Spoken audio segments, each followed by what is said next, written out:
The snow started falling 3 hours before I found the blood. October 14th, 2009. I'd been living in the cabin for 6 months by then, tucked into a fold of the Cascade Mountains, where the nearest neighbor was 8 miles down a logging road that washed out every spring. The kind of place you go when you're done with people, when 40 years of emergency medicine has filled you up with enough death that you can't hold anymore. I was 62 years old. My hands had just stopped shaking from the tremor that started after Martha died.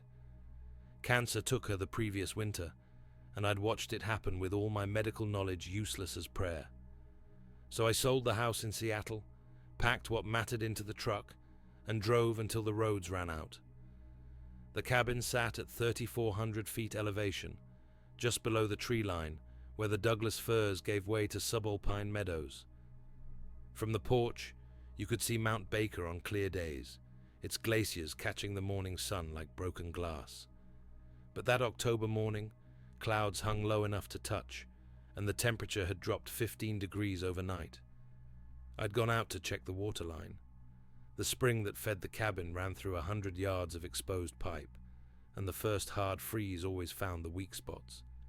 My breath came out in white puffs that hung in the still air. No wind yet, but I could feel it building in the pressure behind my ears. The blood was on a western hemlock, about 4 feet up the trunk, not splattered like from impact, smeared like something wounded had leaned against it. The bark was torn away in parallel grooves, too wide for bear claws. I crouched down, my knees protesting, and found more blood in the moss. Still tacky, maybe 6 hours old. The trail led upslope toward the ridge. Whatever was bleeding had been moving steadily, not running. The stride length bothered me. I'm 6 feet tall, and I had to stretch to match it. But the tracks in the soft earth weren't clear enough to identify. Just deep depressions, each one filling slowly with snowmelt. I should have gone back to the cabin, should have called it into the Forest Service, let them deal with whatever wounded animal was wandering the mountain. But emergency medicine trains you wrong for retirement. You see blood, you follow it, even when your hands shake, even when you're alone in the woods with weather coming in. The smell hit me first, not the copper tang of blood, though that was there too. Something else underneath it. Wet dog mixed with something earthier, like overturned soil in a garden. But wrong. The way hospital antiseptic smells wrong when it's covering decay. I found him in a shallow depression below a rock outcrop. He was enormous. At first, my brain tried to make him into a bear. Brown fur, massive bulk, crumpled on his side in the ferns. But bears don't have arms that long. Bears don't have fingers. He was breathing. Great labored breaths that lifted his entire torso. 7 feet tall if he was standing, maybe more. Broad shoulders that would have brushed both sides of a doorframe. Hair covered most of him, dark brown with grey streaking through it like an aging dog's coat. But where the hair was matted with blood on his left side, I could see skin. Dark, thick, human-like, but not human. His face was turned away from me, one massive hand pressed against the wound in his ribs. I stood there for maybe 30 seconds, though it felt like hours. My medical training was screaming at me to help. 40 years of muscle memory said approach, assess, apply pressure. But every other instinct said run. This was impossible. This was the kind of thing that existed in blurry photos and drunk hunter stories. Not bleeding in the snow 20 minutes from my cabin. He must have heard me, or smelled me, because his head turned. The eyes were brown, deep set under a heavy brow ridge that shadowed them like a cave. The nose was flat, broad, with nostrils that flared with each breath. The mouth, partially open, showed teeth that were too human for that face. He looked at me, not the way an animal looks at you, scanning for threat or food. He looked at me the way a patient looks at a doctor when they know they're dying. His hand moved away from the wound. 3 puncture marks, each the width of my thumb. Claw marks, but not from any predator I knew. Too wide for a cougar. Wrong pattern for a bear. The bleeding was steady but not arterial. Without treatment, infection would kill him in days. With this weather coming, hypothermia would get him first. I took one step forward. He didn't move. Another step. His breathing quickened, but he stayed still. When I was close enough to smell the infection starting in the wound, close enough to see the grey in the hair around his eyes, I knelt down. "I'm a doctor," I said, knowing how insane that sounded. "I can help." His eyes tracked to my medical bag. I'd grabbed it out of habit when I saw the blood, the same waterproof kit I'd carried for 20 years of backcountry hiking. He looked at it, then back at my face. Then he closed his eyes and tilted his head back, exposing his throat. Universal submission. Every mammal knows it. My hands weren't shaking anymore. They never did when I was working. The wound was deep but clean. Whatever had attacked him had missed the organs. I cleaned it with saline from my kit, the same way I'd cleaned 1,000 wounds in the ER. He flinched when I irrigated the deepest puncture, a sound coming from his chest that was half growl, half whimper. But he didn't pull away. The suturing was harder. His skin was thicker than human skin, like trying to push a needle through leather. I had to lean my whole weight into it.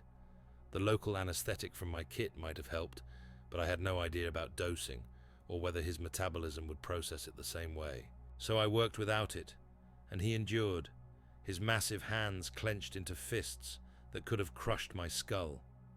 It took 18 stitches to close the wounds. My surgical knots held, despite the strange texture of his skin. I covered everything with antibiotic ointment and gauze, then wrapped his entire torso with the emergency tape from my kit. It looked absurdly small on his frame, like putting a band-aid on a bear. When I finished, he opened his eyes again. This close, I could see they weren't pure brown. Flecks of gold caught the dim light filtering through the clouds. He lifted one hand slowly, deliberately, and touched the bandage. Then he touched his chest, over his heart. Then he pointed at me. "Thank you." Clear as any words. The snow was falling harder now, big flakes that stuck to his hair and melted on his skin. He needed shelter. The temperature was dropping fast, and injured bodies lose heat even faster.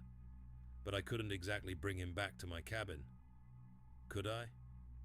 He tried to sit up, and made it halfway before the pain stopped him. A vocalization came out, not quite human, but not quite animal either. Frustration mixed with pain. I'd heard that sound from patients before. "You need antibiotics," I said, talking to him like he understood, because what else was I going to do? "I have some at my cabin, amoxicillin. It's not ideal, but it's what I have." He looked at me, then looked up slope toward where my cabin sat hidden in the trees, then back at me. "Can you walk?" He planted one massive hand on the ground and pushed. I got under his other arm, which was like trying to support a fallen tree. He smelled stronger this close, that wet earth smell mixed with something wild, but also fever. His skin was burning through the hair. It took us an hour to cover the 300 yards to my cabin. By the time we reached the porch, we were both soaked with snow and sweat. He was making a continuous low sound in his chest, not quite a moan, more like a rumble. The porch groaned under his weight. I opened the door and we stumbled inside. He barely fit through the frame, ducking and turning sideways. The cabin's main room, which had always felt spacious to me, shrank around him. He collapsed next to the wood stove, his breathing labored. I got the fire going first. Then I filled every pot I had with snow to melt for water. He needed fluids, and a lot of them. While the snow melted, I found the antibiotics in my medical supplies. I had a full course, thank God, though I'd have to guess at the dosing based on his size. When I turned around with the pills and water, he was watching me. There was intelligence in those eyes that made my chest tight. This wasn't some animal I was treating. This was a person. Different from me, impossible by everything I knew about the world, but a person nonetheless. "Antibiotics," I said, holding out the pills. for the infection. He took them from my hand, his fingers careful not to touch mine. He studied the pills, sniffed them, then swallowed them with the water I offered. His hand engulfed the glass, making it look like a child's toy. The fever was getting worse. I could see it in the glassy quality of his eyes, the slight tremor in his hands. I brought every blanket I had and covered him. He pulled them around himself with obvious relief. For the next 3 days, I played nurse to something that wasn't supposed to exist. He slept most of the first day, waking only when I brought water or more antibiotics. I mixed electrolyte powder into the water, the kind I used for dehydration. He drank gallons of it. I made soup from the venison in my freezer, and he ate it slowly, carefully, using the spoon I gave him with surprising dexterity. The second day, the fever broke. I woke to find him sitting up, the bandages soaked through with sweat, but no fresh blood. When I approached to change them, he sat perfectly still, letting me work. The wounds were already starting to close, healing faster than any human tissue would. That's when I noticed the other scars, old ones, white lines through the hair on his arms and chest. One that looked like a bullet wound on his shoulder. Another that could only have come from a trap, rings of scar tissue around his ankle. He'd survived things that would have killed most creatures. The third night, he spoke. I was adding wood to the stove when I heard it. Low, guttural, but unmistakably an attempt at words. Dak, Tor. I turned slowly. He was pointing at me. Doctor, I said. Yes, I'm a doctor. He pointed at himself. Ka, Ruk. A name? I pointed at him. Karuk. He made a sound that might have been agreement. Then he pointed at the bandages. Doctor, Hep. Doctor, help. My hands started shaking again, but not from withdrawal or grief. This was something else. This was the world reshaping itself around me. Over the next 2 days, as the storm dumped 3 feet of snow on the mountain, we developed a crude communication. He picked up English words faster than I could track, though speaking them was clearly difficult for his vocal cords. I learned that the scratches came from another of his kind, a territorial dispute over hunting grounds. I learned that he'd been watching my cabin for weeks before he was injured, curious about the lonely human who'd moved into his territory. I learned that there were others, not many, maybe 40, in the entire North Cascades range. They called themselves something that sounded like Sa Tin, which he translated roughly as the careful ones. They'd been here long before humans, he indicated, though I couldn't tell if he meant decades or millennia. On the 5th day, when his wounds had closed completely and his strength returned, he prepared to leave. The snow had stopped, but the temperature was still below freezing. He stood by the door, having to hunch to avoid the ceiling, and looked at me for a long moment. Why? He asked, the word clear despite his accent. Why Hep? I thought about Martha, about all the people I couldn't save, about the loneliness that had driven me to this mountain. It's what I do, I said, what I've always done. He reached into a pouch I hadn't noticed before, hidden in the hair at his hip. He pulled out something and pressed it into my hand. A stone, smooth and flat, with marks carved into it that looked like writing, but no alphabet I recognized. Family, he said, pointing at the stone, then at me. Family now. And then he was gone, moving through the snow with a grace that belied his size, disappearing into the trees like smoke. I thought that would be the end of it. A fever dream of an impossible encounter that I'd eventually convince myself hadn't happened. But Karuk had other plans. 2 weeks later, I found a dead elk on my porch. Cleanly killed, expertly butchered, enough meat to last me through winter. There were no tracks in the snow except mine. A month after that, when the waterline finally froze solid and I was facing a long, dangerous hike to the spring to fix it, I woke to find it already repaired. The fix was crude but effective, using strips of bark and pine pitch to seal the crack. Winter deepened, snow piled to the roof edges. I saw him sometimes, a shadow between the trees, always at a distance. Sometimes I heard vocalizations at night, long calls that echoed off the mountain faces, not hostile, more like checking in. In February, when the worst storm of the season trapped me in the cabin for 8 days, I ran out of firewood on day 6. The temperature inside dropped below 40 degrees. I was considering burning furniture when I heard the sound on the porch. 4 armloads of split wood, neatly stacked against the door.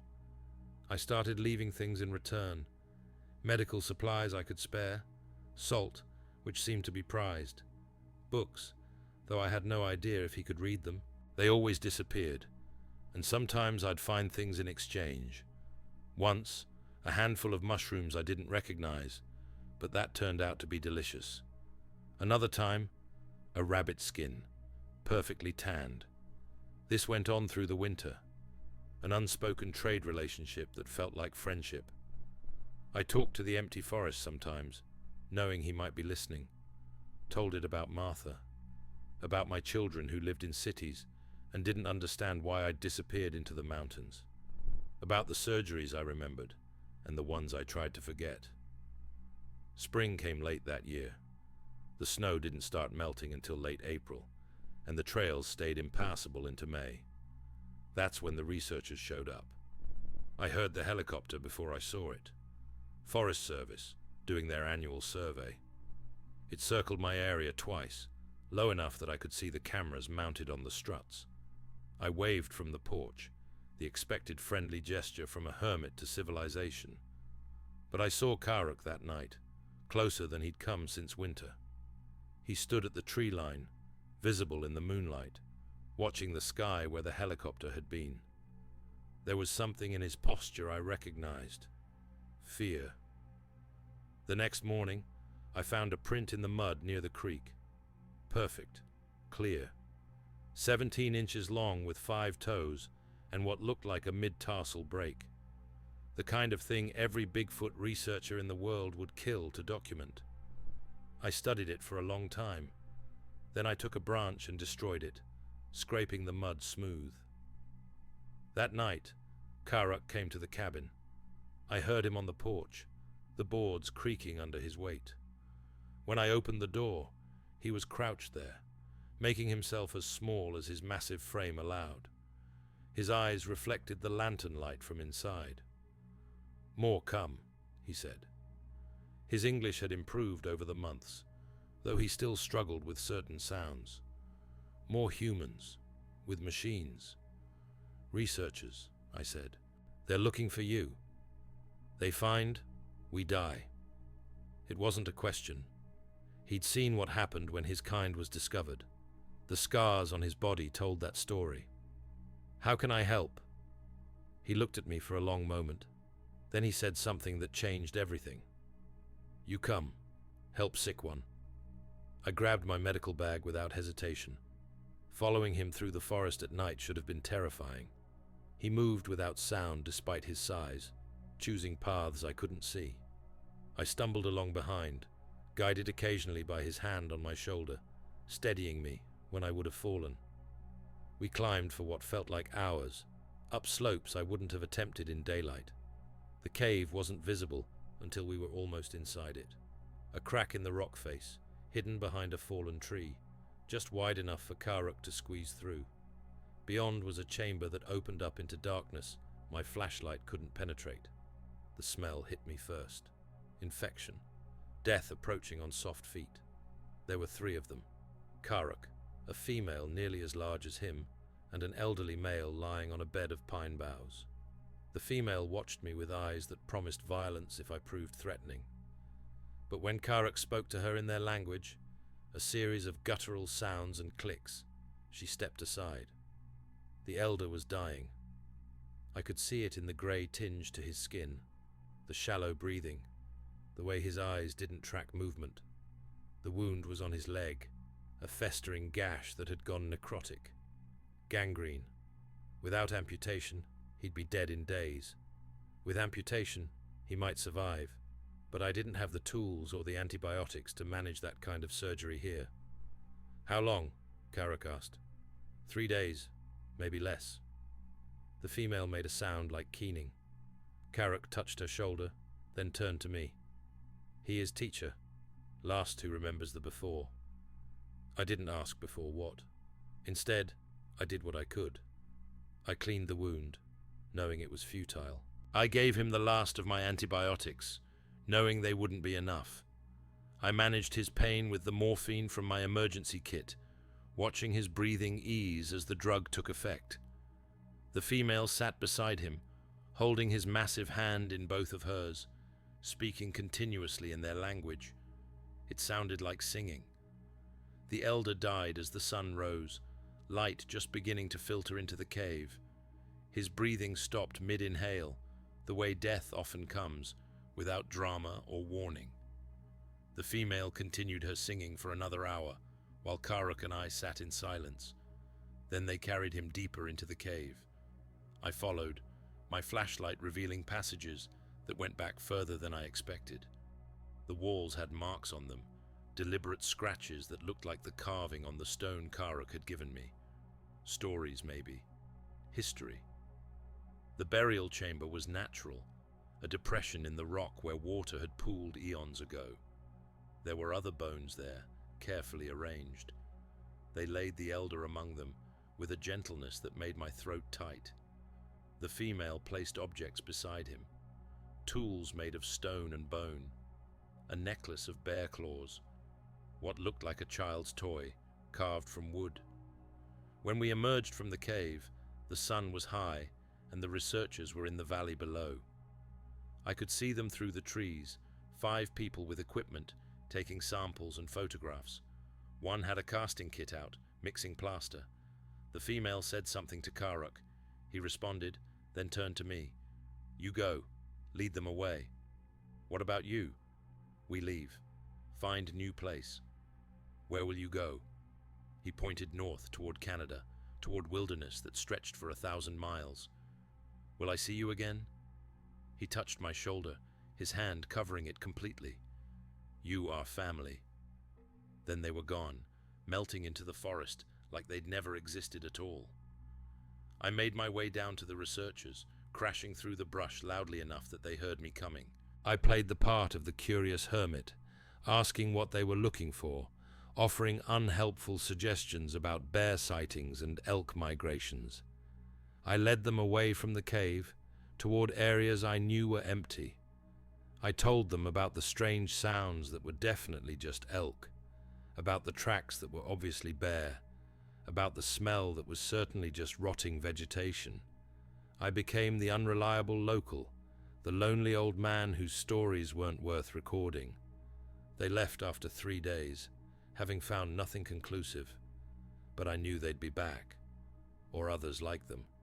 The world was shrinking, the wild places disappearing.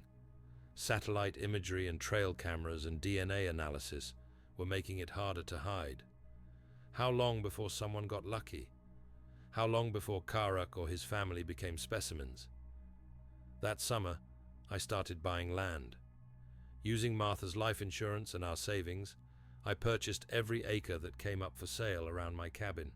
300 acres by August, 500 by October. I created a trust, named it after Martha, and designated it as a wildlife preserve. No hunting, no research without permission, no development ever. It wasn't enough. It would never be enough. But it was something. The female came back in September. I was picking blackberries near the creek when she appeared, standing in the open in broad daylight. Smaller than Karak, but still massive, probably 6.5 feet tall. Her hair was lighter, more auburn than brown, with silver streaking through it. Her face was less harsh than his, the features more refined, though still unmistakably not human. She walked toward me slowly, deliberately, her hands visible and empty, a gesture of trust. When she was 10 feet away, she spoke. You helped. Her voice was higher than Karak's, though still deeper than any human woman's. He lives because you helped. How is he? North. Safe. For now. She studied me with those golden brown eyes. intelligence evident in every glance. "Why didn't you tell?" she asked.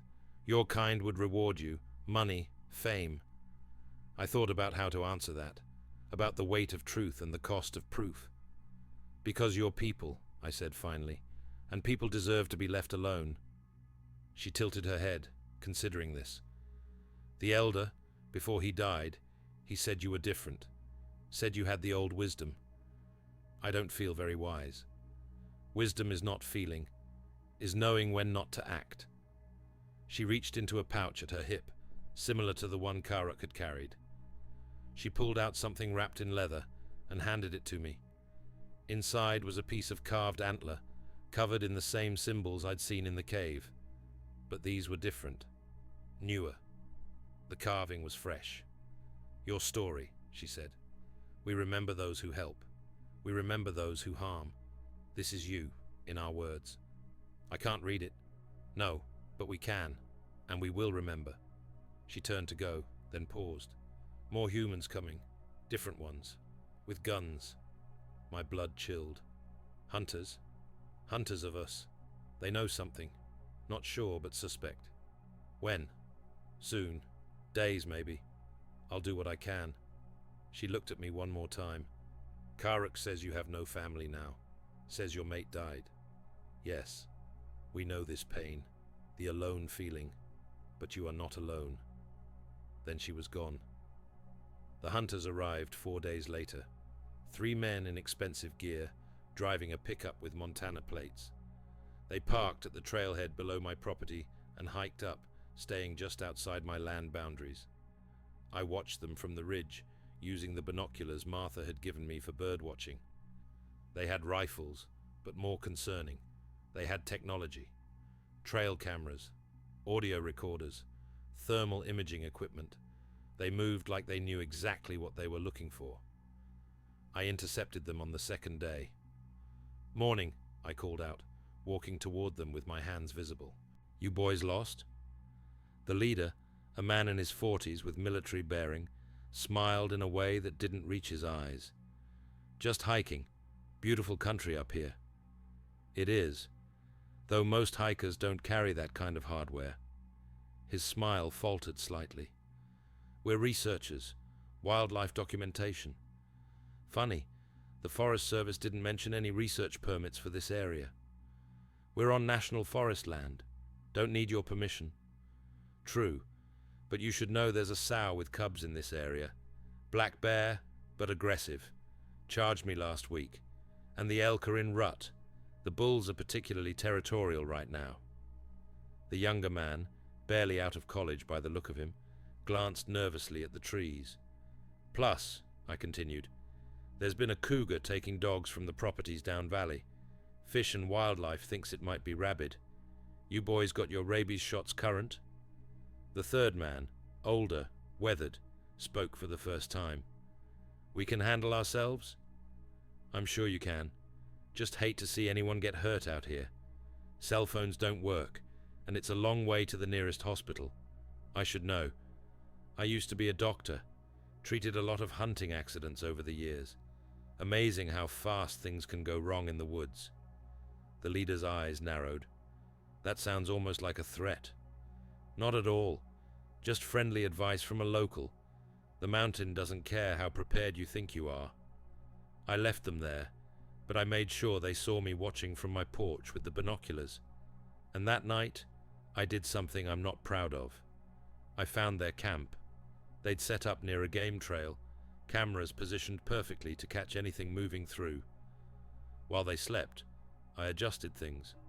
Not obviously, just enough. Cameras pointing slightly off. Audio recorders moved to where the creak noise would overwhelm any other sound, little things that would make their data useless. I also left sign, bear scat I'd collected, placed strategically. Elk rubbings on trees near their cameras. Cougar scrapes in the dirt. I made that area look like a highway of dangerous wildlife. The next morning, I heard gunshots, 3 of them, rapid. My heart hammered as I ran toward the sound, medical bag in hand out of habit. I found them on the trail, all 3 backed against a rock face, rifles raised, facing nothing. "What happened?" I called out. The young one was hyperventilating. It was huge, massive, brown. It charged us. "Bear?" The leader looked uncertain for the first time. "Maybe." It was fast. Too fast to see clearly. I studied the ground. There were tracks, but I'd made sure of that too. Bear tracks I'd cast in plaster days ago, pressed into the dirt with a branch for leverage. "Yep, that's the sow I warned you about. You're lucky she false charged. They do that when they have cubs nearby. She's telling you to leave." The older hunter was examining the tracks closely. Too closely. He looked up at me with knowing eyes. "These tracks are exactly what you'd expect from a protective mother bear," I interrupted. "I'd suggest you boys clear out. She'll real charge next time, and rifles won't stop 800 pounds of angry mama bear before she reaches you."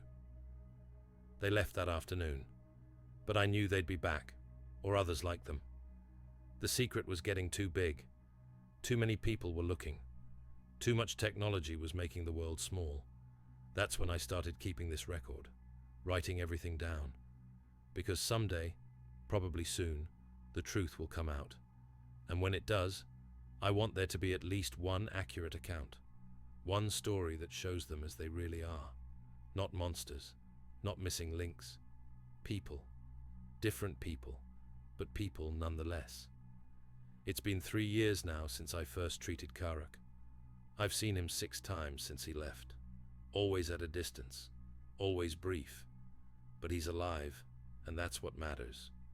The female, who I learned is named something like Ratha, comes more often, usually at night. We've developed a friendship of sorts. She tells me about their struggles, the shrinking territories, the difficulty finding mates when your population is scattered across thousands of miles, the choice between inbreeding and extinction. She told me they weren't always so few. Her grandmother remembered when there were hundreds in these mountains alone.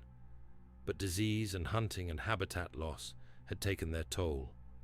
Now there might be 200 left in all of North America, maybe fewer. She also told me something that changed how I see everything. They're related to us, not apes that evolved parallel to humans, not missing links. They're a branch of humanity that diverged maybe 50,000 years ago, maybe more. She doesn't know the science of it, but she knows the stories, how they once lived alongside the small, hairless humans, how they taught us things, fire, hunting, which plants healed and which killed, but we multiplied and they didn't. We changed the world and they couldn't adapt fast enough, so they retreated, deeper into the woods, higher into the mountains, further from the villages that became towns, that became cities, and now there's nowhere left to retreat. Last month, a logging company put in a bid to clear-cut the valley north of here. Old growth forest, where I know Karak's family sometimes shelters. I've been fighting it with every legal tool I can find, but money talks louder than preservation most days. Yesterday, I got a diagnosis that makes all of this more urgent. Pancreatic cancer, stage 3. The oncologist in Seattle gave me 6 months, maybe 8, with treatment. But treatment would mean leaving the mountain, leaving them unprotected. So I'm finishing this account instead, setting up the trust so it can't be broken after I'm gone, making sure my land stays wild. It's not enough. It will never be enough. But it's what I can do. Ratha came by last night. Somehow she knew. Maybe she could smell the cancer on me. Maybe she just saw death in my eyes the way I'd seen it in the elders. "You are sick," she said. Not a question. "Yes." "How long?" "Months, maybe less." She was quiet for a long time. Then she said something in her language, something that sounded like a prayer or a poem. What does that mean? No good translation. It means, you go ahead to prepare the path. We will follow when it is time. I don't want you to follow. I want you to survive. Surviving is not living. We have been surviving for 100 years, getting smaller, quieter, less. Maybe it is time to stop. Don't say that. She looked at me with those ancient eyes. You humans have a word. Extinction. We have a different word. It means returning to the earth that made us, not ending, changing. That's giving up. No, that's accepting. There is wisdom in knowing when the fight is over. I wanted to argue, but I could see it in her eyes. The exhaustion, the weight of being the last of something. I'd seen that look in Martha's eyes near the end, when she was tired of fighting the cancer. At least let me try, I said. Let me document this. Get protection for your lands, legal status, something. And bring the humans with their cages and their tests and their tourism? No. Better to fade into myth. Better to be forgotten than to be specimens. She stood to leave, then turned back. Karuk wants to see you. Before I die? Before whatever comes next. He is 3 valleys north. Follow the creek upstream for 2 days, then look for the lightning-struck pine. He will find you. I don't know if I'm strong enough for that hike anymore. Strength is not always in the body. Sometimes it is in choosing to be weak. I'm preparing for that journey now, packing what I need, writing instructions for the trust, making sure everything is in order. But first, I need to finish this story, the part I haven't told anyone, the part that explains why I really believe they're human, or close enough that the difference doesn't matter. It happened last winter, February. A blizzard had knocked power lines down all over the county. I was running my generator, just enough to keep the pipes from freezing. Around midnight, I heard something outside. Not Karuk or Ratha. I knew their sounds by then. This was different, smaller, distressed. I opened the door to find a child. Not human, but unmistakably a child. Maybe 4 feet tall, covered in dark fur, shivering. He couldn't have been more than 5 or 6 years old, though I had no reference for how they aged. His eyes were huge with fear, and he was making a continuous whimpering sound. I stood there, frozen. A child meant parents. Parents who would tear me apart if they thought I was a threat. But the child was clearly lost, clearly freezing. I could see the early signs of hypothermia in his shaking, the confused look in his eyes. I stepped back, opening the door wider. "Come in, it's warm." He understood. Maybe not the words, but the tone. He crept inside, ready to bolt, but the heat from the wood stove drew him. He crouched in front of it, holding his hands out to the warmth. I moved slowly, getting blankets, making hot cocoa with extra sugar. He watched everything I did with those huge eyes, fear gradually replaced by curiosity. When I offered him the mug, he sniffed it suspiciously, then drank it all in one long swallow. For 3 hours, we sat by the fire. He didn't speak, though he made small sounds, clicks and hums that seemed to be communication of some kind. I talked to him the way I used to talk to my grandson when he was small. Calm, continuous narrative about nothing important. Around 3 in the morning I heard it. A call from the forest that made every hair on my body stand up. Not aggressive, desperate, a parent looking for a child. The boy heard it too and responded with a high-pitched whistle. The call came again, closer. Then Ratha was at my door, not knocking, just standing there, visible through the window. I opened the door and stepped aside. The child ran to her, and she scooped him up despite his size, holding him the way any mother would hold a found child. The look she gave me was indescribable, gratitude and fear and something else.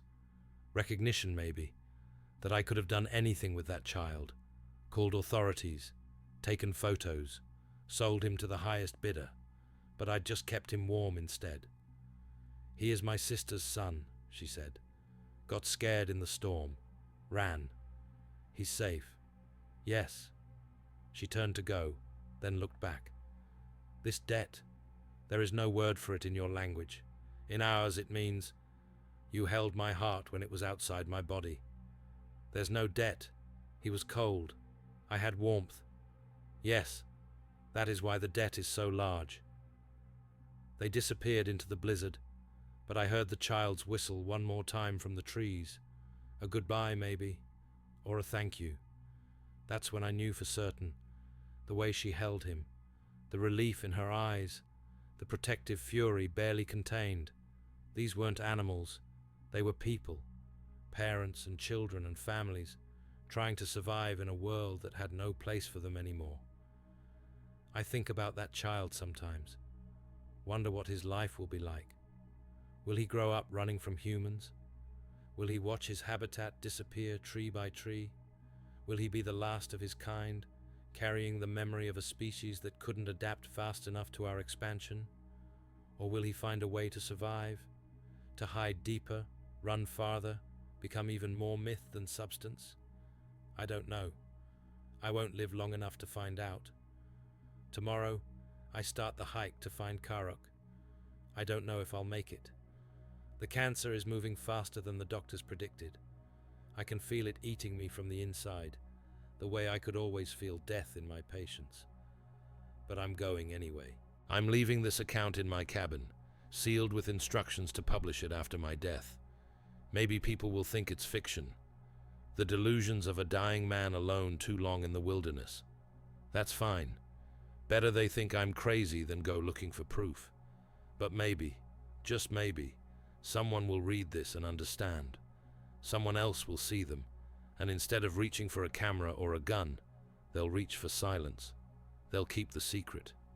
Add one more guardian to the thin line between them and extinction. I've arranged for my body to be cremated if it's found. But honestly, I hope it isn't. I hope I make it to Karok, and when I die, they handle it their way. Put me in one of their caves with their elders. Let me become part of their story instead of ours. Martha would understand. She always said I cared too much about lost causes, but she said it with love, the way you talk about someone's flaws that are really their strengths, viewed from the wrong angle. The snow is starting again. October snow, just like the day I found Karok. Full circle. There's poetry in that, or maybe just coincidence that feels like meaning. I can hear something in the distance. Not a call. Singing maybe, low and rhythmic. It could be the wind in the trees. It could be my mind creating patterns from nothing. Or it could be them, singing me on my way. I choose to believe it's them. I choose to believe a lot of things now that I wouldn't have before. That intelligence comes in forms we don't recognize. That humanity isn't limited to Homo sapiens. That sometimes the best thing you can do for something you love is keep it secret. That there are things in this world worth dying to protect. My hands are shaking again as I write this. Not from withdrawal or grief this time. From anticipation. From the knowledge that I'm about to walk into the unknown one last time. I think about what Ratha said. About extinction being a return rather than an ending. Maybe she's right. Maybe we're all heading toward the same place, just taking different paths. The small, hairless humans with our cities and our pride. The careful ones with their forests and their silence. All of us temporary.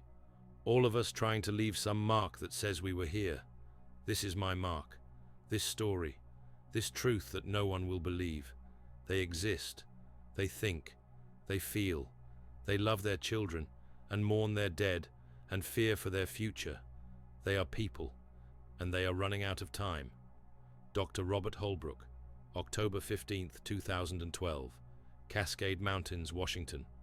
If you find this, you know what to do, or what not to do. The choice is yours. Choose carefully. Some secrets are worth keeping. The next morning came grey and cold. I could barely keep down breakfast, the cancer turning my stomach into a clenched fist. But I packed anyway. Medical supplies, water, the last of the antibiotics, things that might help them more than me. The trail north was overgrown from 3 years of neglect. I had to stop every 100 yards to catch my breath, my body reminding me with every step that it was failing. The pack felt like it weighed 100 pounds, though I'd barely brought anything. By noon, I'd only made it 3 miles. The creek Ratha mentioned was running high from snowmelt, and crossing it took everything I had. I fell twice, soaking my boots, the cold water shocking my system into clarity. That's when I saw the first marker. 3 rocks stacked beside the trail. Not natural, deliberate. The top rock had a symbol scratched into it, one I recognized from the cave. It looked like an arrow pointing upstream. They were guiding me. Every mile or so, another marker. Rock cairns, bent saplings, symbols carved into bark, a trail only visible if you knew what to look for. I wondered how many hikers had passed these signs without seeing them. How many times I'd missed similar markers before my eyes were opened. I had to camp that first night only 8 miles from my cabin. My body simply stopped cooperating, legs cramping, chest tight with something that wasn't quite pain, but wasn't quite not pain either. I built a small fire with shaking hands and huddled next to it, eating cold beans from a can because I was too tired to heat them. Around midnight, something woke me. Not a sound, a presence, someone watching. A young male stood at the edge of the firelight, smaller than Karuk, maybe 6 feet tall. His hair was darker, almost black in the dim light. He studied me with curious eyes, head tilted like a bird. "Hello?" I said quietly. He didn't respond, but he didn't run either. He squatted at the edge of the light, watching me the way you'd watch an interesting insect. After a few minutes, he stood and disappeared into the darkness, but I heard him moving around my camp for the rest of the night, standing guard maybe, or just curious about the dying human stumbling through his territory. The second day was worse. The trail climbed steeply, and my lungs couldn't pull enough oxygen from the thin air. I made it maybe 4 miles before I collapsed beside a fallen log, coughing up blood that was too dark, too thick. I thought that might be where I died. Alone, but not alone, knowing they were watching. There were worse ways to go. But then Karuk was there. He looked older than I remembered. Grey spreading through his hair, lines around his eyes that might have been from age or stress or both. He knelt beside me, his massive hand gentle on my shoulder. "Too far," he said. "Too sick. I wanted to see you again." "Why?" "I don't know. To say goodbye. To say thank you. To know you're okay." He studied me with those deep eyes. Then he picked me up like I weighed nothing and started walking. He carried me for hours, moving through the forest with that impossible grace, never stumbling despite my weight. I drifted in and out of consciousness, aware of movement, of his smell, of the rhythm of his breathing. When I woke fully, we were in another cave, not the burial cave. This one was lived in. I could see sleeping areas padded with pine boughs, stone tools arranged on natural shelves, the remains of a fire in a depression that channeled smoke toward a crack in the ceiling. Ratha was there, and the child from last winter, though he'd grown. There were others too. 2 more females, an elderly male with a twisted foot, 3 juveniles who watched me with wide eyes from behind their parents. "This is family," Karuk said. "What's left?" 11 of them. That was all. "Where are the others?" "Gone. North. Some east. Scattered." He made a gesture that seemed to mean dispersal. "Safer alone, but also less." They'd arranged a bed for me near the fire. Real bedding, I realized. Blankets and a sleeping bag that must have been scavenged or stolen from human camps. Ratha brought me water in a metal pot that had seen better days. The child, braver now, crept close enough to touch my medical bag with one curious finger. I stayed with them for 4 days. It should have felt strange, living in a cave with creatures that weren't supposed to exist. But it felt natural, like finding a part of your family you didn't know you had. They had routines. The males left at dawn to forage, returning with roots and mushrooms and sometimes small game. The females processed the food, maintained the cave, taught the young. Everyone had jobs. Everyone contributed. The children were remarkable. They played like human children, chasing each other, mock fighting, making toys from sticks and stones. But they were also different, quieter, more aware. They knew from birth that noise meant danger, that humans meant death.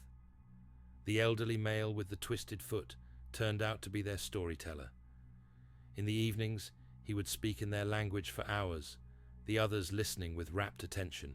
Karak translated pieces for me. Stories about the old times, when the forest was endless. Stories about humans, some friends, most enemies. Stories about family members who were gone. On the third night, the elder told a story about me. I couldn't understand the words, but I heard approximations of doctor and help repeated.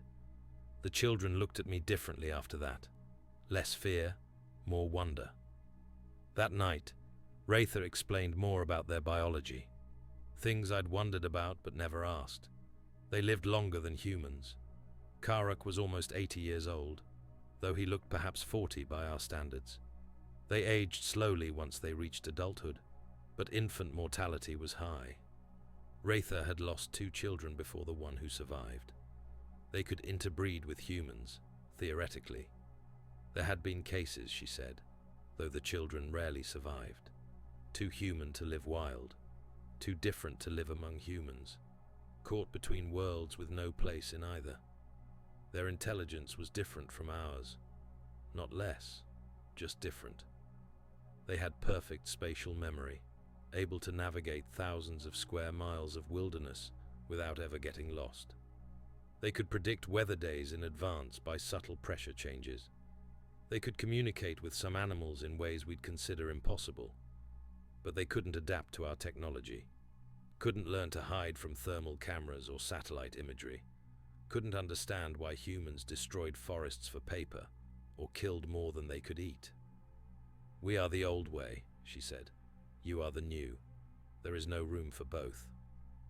On the 4th day, I woke to find them packing. Humans coming, Karak explained. Helicopters yesterday, getting close. Where will you go? He pointed north, always north, toward the last empty places. Take me with you. He shook his head. You are too sick. The journey would kill you. I'm dying anyway. Yes, but you should die as human, with your rituals, your ways. This is my way now? He looked at Rather. Something passed between them, a conversation without words. Finally, she nodded. You can come until you can't, she said. Then we leave you with dignity. We left that night. They moved like shadows, even the children. I stumbled along, held up sometimes by Karak, sometimes by the elderly male who moved despite his twisted foot with more grace than I could manage healthy. We traveled for 3 days, north into wilderness I'd never seen, through valleys with no names, over ridges that might never have seen human feet. The cancer was eating me faster now, as if the movement was feeding it, but I didn't care. I was seeing something no one else would see, the last migration of a dying species. On the 3rd night, we reached what they called the gathering place. It was a valley hidden between peaks, accessible only through a narrow canyon that looked like a dead end until you were inside it. A lake at the center reflected the stars. Ancient trees that had never seen a chainsaw created cathedral spaces in the forest. And there were others, maybe 30 in total, families that had traveled from all over the Pacific Northwest. They came together here once a year, Rather explained, to trade stories, to find mates, to remember they weren't alone. I was the first human to ever see it. They were wary of me at first, some openly hostile, but Karak and Rather vouched for me, told my story. The elder with the twisted foot added his voice. Slowly, I was accepted, not as one of them, but as something adjacent, a witness. I watched them for 2 days, watched the young adults eye each other with interest, watched the elders trade stories and arguments, watched the children play together, finally able to be loud, to be free. There were so few young adults, maybe 6 of breeding age. The genetics were too close. Most of them were related somehow. The next generation would be weaker. The one after that might not come at all. They knew it. I could see it in the way the elders looked at the children, the way the adults touched each other, as if memorizing the feeling. They were witnessing their own extinction. On my last night with them, they held what I can only call a ceremony. They built a fire, larger than any I'd seen them make before. They arranged themselves in a circle around it, and one by one, they spoke. I couldn't understand the words, but I understood the meaning. They were telling their stories, who they were, where they came from, what they'd seen, making sure someone remembered. When it came to me, Karuk translated. "Tell them about us," he said, "in your words." So I did. I told them about that first day, finding Karuk bleeding in the snow, about my fear turning to wonder, about learning they were people, about the child in the storm and Wraitha's eyes when she found him, about the markers they'd left to guide me, about sitting in this circle, dying, and feeling more alive than I had in years. When I finished, the eldest of them all, a female so old her hair was completely white, spoke. Karuk translated in pieces. She says, "You are the bridge between ending and beginning." She says, "When we are gone, we live in your words." She says, "The earth remembers everything, even when the children forget." They sang then, all of them together, a low, thrumming sound that seemed to come from the earth itself. It went on for hours, rising and falling like breathing. I felt it in my chest, in my bones, in the cancer that was eating me alive. When dawn came, I couldn't stand. The cancer had finally won. I could feel my organs shutting down one by one, the way I'd felt it in so many patients. But there was no pain, just a spreading cold and a strange peace. Karuk carried me away from the gathering, up a small rise where I could see the lake. Wraitha came too, and the child, who wasn't afraid anymore. "This is a good place," Karuk said. It was. Sun warming my face despite the cold, the sound of water, the smell of pine and earth. "What will you do?" I asked. The words were hard. My voice barely worked. "Go north, as far as we can. Maybe Canada, maybe Alaska, maybe nowhere. I'm sorry for what we've done, for what we're doing." "No sorrow," Wraitha said. "You did not do this. You tried to stop it. It wasn't enough. Nothing is enough, but something is better than nothing." The child approached, bold now. He put something in my hand, a stone, like the one Karuk had given me years ago, but this one was smaller, smoother, a child's treasure. "He wants you to have it," Wraitha said, "for the warm night, for the sweet drink, for seeing him as child, not monster." I closed my hand around it. It was warm from his hand. Tell him to remember that there was one human who knew what he was, who saw him true." She spoke to the child in their language. He made a sound that might have been agreement or might have been goodbye. They stayed with me as the sun climbed higher. Karuk's massive hand on my shoulder, Wraitha humming something that sounded like a lullaby, the child playing quietly with sticks nearby, but watching. "The trust," I said with effort. "The land. It's protected. Forever." "We know," Karuk said. "It will help some. For a while. Use the cabin. When I'm gone, it's yours. Perhaps, when the humans stop looking." My vision was fading, darkness creeping in from the edges, but I could still see them, these impossible people, this family that had taken me in. "Thank you," I said, "for letting me know you." "Thank you," Karuk said, "for seeing us." The child stood up suddenly, alert. He made a quick whistle. Karuk and Wraitha tensed, then relaxed. "Others coming," Wraitha explained, "to say goodbye." I heard them more than saw them. Movement in the trees, low vocalizations. They didn't come close, but they were there, witnesses to my ending. "We will remember you," Wraitha said. "In our words and our stories, the human who helped, the doctor who healed, the keeper of secrets. The friend," Karuk added. I wanted to say more, to tell them to survive, to stay hidden, to find a way. But the words wouldn't come. The cold was spreading, and with it, a strange warmth, like slipping into sleep after a long, hard day. The last thing I saw was the child. He'd moved closer, his huge eyes studying my face with that curiosity that marked him as young of any species. He reached out with one finger and touched my hand where it held his stone. Then the darkness came, soft and complete. I didn't die then, obviously, or I couldn't be finishing this account. But something in me did die on that mountainside. The part that needed the world to make sense. The part that believed in the supremacy of human knowledge. The part that thought we were alone in our intelligence. They carried me back. Not to the gathering place, but all the way to my cabin. A journey that must have taken them days, carrying a dying human through wilderness, risking exposure, spending energy they couldn't spare. I woke up in my own bed, sure I'd dreamed it all. But the stone was still in my hand, and on my nightstand, a bottle of water and pills I didn't recognize. Natural antibiotics, maybe. Something from their knowledge of plants. That was 6 weeks ago. The cancer is still killing me, but slower now. The pills help with the pain. I've had time to finish this account, to make sure the trust is ironclad, to burn everything that could lead someone to them. I see signs of them sometimes. A track deliberately left where I'll find it. A whistle in the night. Once, a drawing in the dirt outside my door. Stick figures. 2 tall, 1 small, and 1 lying down. Their family and me. I don't know if they're still nearby, or if these are messages from miles away. I don't know if they made it to Canada, or if they're still running.